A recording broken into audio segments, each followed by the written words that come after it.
वालेकुम। सारी दुनिया की नज़रें इस वक्त चाइना के ऊपर हैं और चाइनीज़ मार्केट जो है बड़े अच्छे तरीके से इस वक्त मूव कर रही है। काफ़ी तेज़ी आ रही है चाइनीज़ मार्केट के अंदर, जिसका अंदाज़ा हमें फ्यूचर्स मार्केट से भी हो सकता है और इसके अलावा स्पॉट मार्केट से भी हो सकता है। अगर फ्यूचर्स मार्केट की बात करें तो जो डी बार्स ऊपर गए हैं, अभी 5% के करीब जो है पॉजिटिव रुझान रहा डी बार में। एचआर के अंदर भी तकरीबन 5% बढ़ा है। कोकिंग कोल तकरीबन 2.5% के करीब जो है वो बढ़ चुका है, जबकि आयरन ओर की अगर बात करें तो सबसे ज़्यादा 7.8% के करीब वीक ऑन वीक उसके अंदर इंक्रीज़ देखने में आया। स्पॉट मार्केट की अगर बात करें तो इसका इमीडिएट असर जो है स्पॉट मार्केट पे आया। एचआरसी की प्राइसेस फौरी तौर पे बढ़ना शुरू हो गई लास्ट वीक के अंदर, ऑफर्स विड्रॉ होना शुरू हो गई और जो प्राइसेस पाकिस्तान के लिए मौसूल हो रही थी लास्ट वीक के अंदर 445 से तकरीबन 545 से 550 के आसपास, वो अब तकरीबन 565-70 के लगभग चली गई हैं और तकरीबन $20 से $25 का इंक्रीमेंट आप कह सकते हैं कि वीक ऑन वीक हुआ है। उसका मतलब ये नहीं है कि इसी तरीके से सेल भी होना शुरू हो गई है, मगर ऑफर्स विड्रॉ होने के बाद सेलर्स ने प्राइसेस बढ़ा दिए हैं और अब कस्टमर्स को डिसाइड करना है कि उनको खरीदना या नहीं खरीदना। बट मोस्टली इतना ज़्यादा खरीदारी का रुझान इसलिए नहीं हो रहा कि लोग अभी इस वक्त वेट करना चाहते हैं, देखना चाहते हैं कि क्या ख्वाह ये अभी जो इंक्रीमेंट आया है प्राइस का, ये स्टेबिलिटी रहेगी भी, ये टेम्प्रेरी है या परमानेंट है। जैसे ही इनको रियलाइज़ होगा कस्टमर्स को कि हाँ अब हमें बाइंग करनी चाहिए, तो फिर हो सकता है कि इसके ऊपर मजीद प्रेशर आए और ये वापस प्राइसेस और फर्दर ऊपर चली जाए। ऐसा लगता है कि प्राइसेस जो है वो बॉटम आउट हो चुकी हैं ऑलरेडी, बट बॉटम आउट होने के बावजूद जिस तरह का हम लोग एक पैनिक देखते हैं बाइंग का, वो अभी देखने में नहीं आया, जो कि हो सकता है कि इस हफ्ते भी अगर फ्यूचर्स पॉजिटिव रहे तो नेक्स्ट वीक से हम देखेंगे कि उस किस्म की एक्टिविटी हमें देखने में आए। स्पॉट आयरन ओर की अगर बात की जाए तो वो भी कुछ बढ़ा है लास्ट वीक से कंपैरिजन के अंदर। इस वक्त 106.5 के आसपास प्राइसेस चल रही हैं आयरन ओर की। कुकिंग कोल की बात करें तो वो भी 226 के ऊपर है और स्टेबल है अभी यहाँ पर इस ब्रैकेट के अंदर दोबारा से आकर। अब कोई ख़ास तेज़ी या मंदी इसके अंदर नज़र नहीं आ रही फिलहाल, और लोगों का यही कहना है कि होपफुली ये यहाँ पर स्टेबल रहेगा अभी। जो सबसे बड़ी इस मूवमेंट की वजह है वो बेसिकली चाइना के अंदर ये बताया जा रहा है कि गवर्नमेंट बहुत ज़्यादा सीरियस है। फिर से एक और दफ़ा, ये अब चौथी पांचवी दफ़ा है कि गवर्नमेंट जो है दोबारा से पॉलिसीज़ निकाल रही है और कंस्ट्रक्शन सेक्टर को और रियल एस्टेट सेक्टर को बेसिकली अपना सपोर्ट करना चाह रही है। इस दफ़ा देखते हैं किस हद तक ये सपोर्ट जाती है, बट उसके अंदर जो चंद स्टेप्स ले रहे हैं उसके अंदर कुछ स्टेप्स तो ये भी हैं कि वो अपनी जो एक डाउन पेमेंट होती है प्रॉपर्टीज़ ख़रीदने के लिए, कई जगहों पर उसको जो है वो मिनिमाइज़ कर रहे हैं उस कीमत को और उस पेमेंट को, ताकि लोग ज़्यादा से ज़्यादा जो है वो इन्वेस्टमेंट की तरफ आ सकें। बट इसका रुझान अभी तक इतना ज़्यादा नज़र नहीं आया, कस्टमर्स अभी तक खरीदने के लिए नहीं आए। लेकिन ये इनिशियल एक पैनिक है कि हो सकता है कि कुछ बहुत बड़ी पॉलिसीज़ जो है वो चाइनीज़ गवर्नमेंट की तरफ से सामने आए इसको सपोर्ट करने के लिए मार्केट को, उसकी तैयारी अभी से लोग कर रहे हैं। अगर एचआरसी की प्राइसेस की बात की जाए तो पाकिस्तान के अलावा बाकी वियतनाम के अंदर भी ऑफर्स ऊपर चली गई हैं। इसी हिसाब से तकरीबन $20-25 के आसपास जो है वो सेलर्स ने अपनी प्राइसेस बढ़ा दी और मिल्स ने और ट्रेडर्स ने, और उसके अगेंस्ट जो है वो बाइंग नहीं हो सकी वियतनाम के अंदर। वहाँ पर भी सेम सेंटिमेंट है कि लोग अभी इसको असेस करना चाहते हैं कि सिचुएशन किस हद तक जारी रहेगी इस तरह की। अब एचआरसी, सीआरसी, एचडीजी, बाकी सारी चीज़ों के अंदर ही इसी किस्म का तेज़ी का रुझान देखने में आया है। अगर डोमेस्टिक स्क्रैप की बात करें चाइना के अंदर तो वो भी कुछ बड़ा है। लास्ट वीक के अंदर तकरीबन $10 से $11 की इंक्रीमेंट देखने में आई वीक ऑन वीक। फिलीपींस के अंदर जो है बिलेट्स की प्राइसेस थोड़ी ख्वाह जो है वो बेहतर हो गई हैं एज़ कम्पेयर टू पिछले 2-4 हफ्ते से जो हम देख रहे थे। प्राइसेस एक डाउनवर्ड ट्रेंड चल रहा था, वहाँ पर स्टेबिलिटी आने के बाद अब फर्दर $5-7 के करीब बढ़ना भी देखने में आया है। वियतनामी मिल्स अभी तक काफ़ी डिप्रेस है, पेसिमिस्टिक है, बाइंग नहीं हो रही है वहाँ पर। अगर स्क्रैप की बाइंग की बात की जाए तो तकरीबन $8 से $10 के करीब कमी आई है लास्ट वीक के अंदर। इसी तरह ताइवान के अंदर भी $7 से $8 के करीब जो है वो कमी आई है और रुझान इतना ज़्यादा कस्टमर्स का नहीं है, अभी तक नहीं खरीद पा रहे हैं। यानी कि चाइनीज़ मार्केट की तेज़ी भी उस चीज़ को इम्पैक्ट अभी तक नहीं कर सकी। हो सकता है कि मूविंग फॉरवर्ड इन चीज़ों का इम्पैक्ट बाकी कंट्रीज़ के ऊपर भी आना शुरू हो जाए। जापान में अगर बात की जाए तो रुझान कुछ नेबरिंग कंट्रीज से और बाकी जो उनके रेगुलर डेस्टिनेशन है वहाँ से इंटरेस्ट आ रहा है स्क्रैप की बाइंग का, जिसकी वजह से प्राइसेस जो है वो तकरीबन वहाँ पर बढ़ी हैं। तकरीबन $5 से $10 के करीब आप समझें कि प्राइसेस जापान के अंदर बढ़ गई हैं अभी एक्सपोर्ट्स के लिए। और डोमेस्टिक मिल्स ने भी उनकी प्राइसेस जो है वो थोड़ी सी इंप्रूव कर दी हैं अभी अब रीस्टॉकिंग करने के लिए।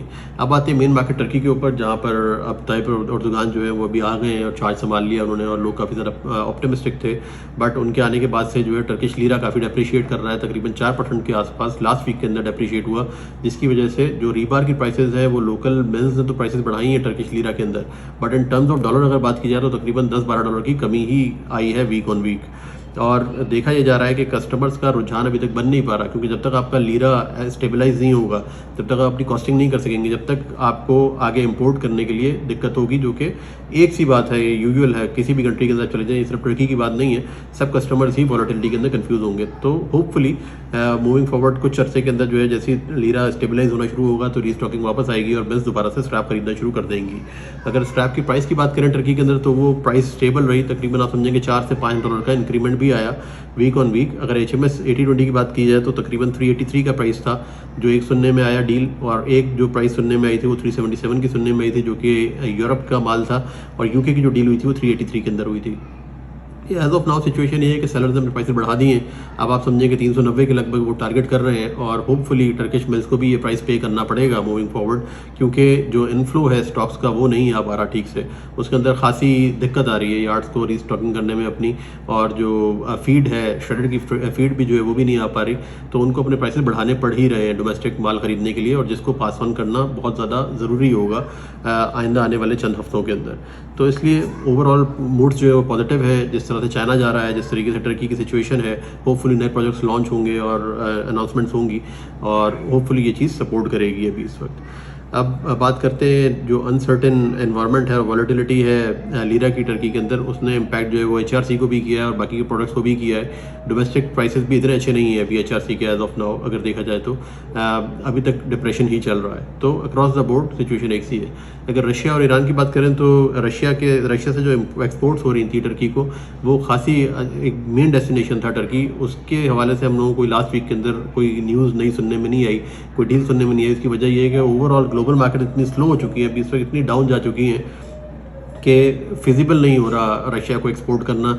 जो प्राइसेस टर्किश कस्टमर्स अभी दे रहे हैं रशिया को, डोमेस्टिक प्राइसेस काफ़ी बेहतर मिल रही हैं, तो अब दोबारा से जो रुझान है रशियन मिल्स का वो वापस डोमेस्टिक सेल्स के ऊपर ही हो गया है, और वहीं पर अभी इस वक्त सेल्स हो रही हैं। ईरान की अगर बात करें तो ईरान के अंदर भी स्टेबिलिटी है ओवरऑल, तकरीबन जो लास्ट लेवल से उसी के आसपास बिलेट्स के भी काम हो रहे हैं, और न्यू टेंडर्स भी उसी के पास ही देखने में आ रहे हैं। यूरोप में अगर बात की जाए तो यूरोप की फिनिश प्रोडक्ट्स जो हैं वो अभी तक अंडर प्रेशर हैं, चाहे रीबार्स हो, चाहे वायर रॉड हो, चाहे HRC हो, सब चीज़ों के अंदर एक तरह से मंदा ही नज़र आ रहा है, बट काफ़ी हद तक बॉटम के क्लोज हैं ये। और जो लास्ट वीक के अंदर चेंजेस आए हैं प्राइस के अंदर, वो आप समझें कि पोलैंड का रीबार तकरीबन 30-35 यूरो जो है वो कम हुआ है, इटली के अंदर प्लेट्स की प्राइसेस जो है वो भी 25 से 30 यूरो कम हुई हैं, और इस तरीके से बाकी भी यूरोपियन जो कंट्रीज़ हैं उनके अंदर भी रुझान नेगेटिविटी का रहा। और इसकी जो मेन रीज़न है वो ये है कि डिमांड नहीं है, बेसिकली फिनिश्ड आपकी प्रोडक्ट बिकती ही नहीं है। वहाँ के मार्केट पार्टिसिपेंट्स ये कहते हैं कि प्राइस ऐसा फैक्टर नहीं है कि जो चीज़ों को रोक रहा हो, बट मेनली जो फैक्टर है वो डिमांड है, और डिमांड किस लिए नहीं है, क्योंकि न्यू इन्वेस्टमेंट्स नहीं है, न्यू प्रोजेक्ट्स नहीं है, कोई चीज़ ऐसी अनाउंस नहीं हो रही कि जो स्टील की कंजम्पशन को सपोर्ट कर सके। तो अब ये देखना है कि ओवरऑल रिसेशन जो है दुनिया भर के अंदर जिसकी बातें हो रही हैं, कि वही चीज़ है ये जो हिट कर रही है, या ये टेम्प्रेरी है और होपफुली कुछ अरसे के अंदर वापस रिबाउंड करेगा। अगर स्क्रैप की बात की जाए यूरोप के अंदर तो वो थोड़ा सा बेहतर हुआ है, डॉक्स प्राइसेस बढ़ना शुरू हो गए हैं, जो मटेरियल्स डॉक्स पे रिसीव हो रहा है उसकी प्राइसेस ज़्यादा हैं, जो रॉ फीड आ रही है यार्ड्स के पास उसकी भी प्राइसेस ज़्यादा हैं। आप समझेंगे तकरीबन 10 यूरो के आसपास जो है वो प्राइसेस इंक्रीज़ हो चुके हैं, बट एक्सपोर्ट मार्केट के अंदर प्राइसेस नहीं बढ़ सके अभी। टर्की बहुत ग्रेजुअली बड़ी स्लो प्राइसेस जो है इंक्रीज़ हो रही हैं, क्योंकि टर्की के पास फिनिश का बेसिकली आउटलेट नहीं है। तो ये एक बड़ी इंटरेस्टिंग सिचुएशन रहेगी आगे फॉलो करने के लिए, जिसके बारे में मैं आपको अपडेट करता रहूँगा। बाकी एक जो न्यू अभी बात सुनने में आ रही है पिछले हफ्ते से, वो ये है कि जो फैब्रिकेटर्स हैं यूरोप के और जो मिल्स हैं वो बेसिकली पुश कर रही हैं कि इलेक्ट्रिसिटी की प्राइसेस गवर्नमेंट जो है वो कुछ कम करे और फैसिलिटेट करे उनको, ताकि उनका बिजनेस जो है फिजिबल हो सके। और जो प्रोटेस्ट हो रहा है या जो इनकी डिमांड्स हैं वो इतनी हैं कि जो करंट अभी उनका टैरिफ चल रहा है इलेक्ट्रिसिटी का, उसको वो कहते हैं कि 50% कर दें हमारे लिए, और हमें एक स्पेशल रेट दिया जाए ताकि हमारी इंडस्ट्री चलती रहे। यूएस की अगर बात करें तो एक अच्छी खबर ये है कि ज़्यादातर लोगों का कहना ये है कि शायद इंटरेस्ट रेट को अभी इस वक्त स्टेबल रखा जाएगा। फेड यही बातें कर रहा है कि होपफुली हमें अभी इस वक्त इंक्रीज़ करने की इस महीने ज़रूरत ना पड़े, बट ये कोई गारंटी नहीं है कि वो इंक्रीज़ नहीं करेंगे। कुछ जो छह मगुइयाँ इस चीज़ तरह की भी हैं कि ये प्राइसेस जो इंटरेस्ट रेट है उसको बेसिकली फर्दर बढ़ाएंगे इन द लॉन्गर टर्म। शायद हो सकता है कि इस महीने ना बढ़ाएं, अगले महीने फिर से इसको रिव्यू करें, और अगर सिचुएशन जो है बिगड़ती चली गई तो फिर दोबारा से इंटरेस्ट रेट बढ़ाना पड़ेगा, बट इस महीने लगता है कि शायद इंटरेस्ट रेट ना बढ़ाना पड़े। सेक्शन 232 के तहत यूक्रेन को कुछ फैसिलिटेट किया गया था यूएस की साइड से लास्ट ईयर के अंदर जब यूक्रेन रशिया वॉर शुरू हुई थी, तो उनको सपोर्ट करने के लिए जो सेक्शन 232 की जो रिस्ट्रिक्शंस हैं इंपोर्ट की और ड्यूटीज़ है वो बेसिकली वेव ऑफ कर दी गई थी यूक्रेन पे से। उसको दोबारा से रिन्यू कर दिया गया है 1 साल के लिए, जो कि एक अच्छा खुशाइन बात होगी। यूक्रेन के लिए तो है ही है और यूरोप के लिए भी है, क्योंकि यूरोपियन कंट्रीज़ के लिए भी है कि अगर वो यूक्रेन से माल खरीद के अपना raw material finish products produce करेंगे और अमेरिका को एक्सपोर्ट करेंगे, तो उसके ऊपर भी वो बेसिकली ये जो वेवर है वो बेसिकली लागू होगा। तो होपफुली ये शायद मार्केट को एक थोड़ी सी बहुत ज़्यादा तो नहीं, क्योंकि उसका वॉल्यूम इतना नहीं है, बट एक जो सेंटिमेंटल चेंज है वो बेसिकली मार्केट को देगा। डॉक साइड प्राइसेस की अगर बात करें यूएस के अंदर, तो वो स्टेबल है, किसी किस्म की खास चेंज नहीं है। जो डोमेस्टिक मिल्स खरीदारी कर रही हैं वो ऑलरेडी पुश करना शुरू हो गई है प्राइसेस को कम करने के लिए, जो कि पिछले महीने से ही बातें हो रही थी कि जून के प्राइसेस कम होंगे। अब हो सकता है कि टर्की के मार्केट में आ जाने के बाद प्राइसेस उस तरीके से कम ना हो, $15 $20 पर ग्रॉस टन जो है वो HMS वगैरह के कम हो, और बाकी जो न्यू प्रोडक्ट्स हैं उसके थोड़े से और ज़्यादा कम होंगे। बाकी कोई ख़ास जितना पहले बातें हो रही थी $40 की, वो अब ऐसा लगता है कि शायद नहीं होगा। अब बात करते हैं इंडिया की। इंडिया की मार्केट भी काफ़ी स्टेगनेंट और स्लो रही लास्ट वीक के अंदर। किसी किस्म की कोई खास एक्टिविटी देखने में नहीं आई। फिनिश प्रोडक्ट के प्राइसेस कम हो रहे थे, रीबार के प्राइसेस कम हुए हैं। प्राइसेस मैं आपको अभी बता देता हूँ। खासतौर से एक और बात सुनने में आ रही है कि जो इंडियन मिल्स हैं फ्लैट प्रोडक्ट्स की, वो हो सकता है कि $20 से $25 अपने HRC की प्राइसेस को कम करें to compete with international market, और उनको इन लाइन आने के लिए उनके साथ, क्योंकि इनकी प्राइसेस अभी भी as compared to other countries ज़्यादा है। स्क्रैप की डिमांड काफ़ी स्लो है, क्योंकि आगे कुछ क्लैरिटी नज़र नहीं आ रही, फिनिश प्रोडक्ट की सेल नज़र नहीं आ रही। जो शेड की ऑफर्स हैं वो तकरीबन $7 से $8 गिर चुकी हैं इंडिया के अंदर as compared to last week. अगर डोमेस्टिक स्क्रैप प्राइसेस की बात की जाए तो वो 500 से 700 रुपये गिरा है लास्ट वीक के अंदर। रीबार्स तकरीबन 1600 से 1800 रुपये के इंडियन रुपी के करीब जो है वो कम हुआ है। बिलेट्स की बात करें तो वो 200 से 300 इंडियन रुपी कम हुआ है, जबकि स्पॉन्जर रन भी तकरीबन 300-400 रुपये के करीब लास्ट वीक के अंदर कम हुआ है इंडिया में, जिसकी वजह से इस किस्म का माहौल बना हुआ है और किसी किस्म की आगे बढ़ के चीज़ें देखने में नहीं आ रही। बांग्लादेश की मार्केट भी कुछ डिफरेंट नहीं है, काफ़ी स्टेगनेंट मार्केट है, स्लो थी, किसी किस्म की कोई डील सुनने में नहीं आई।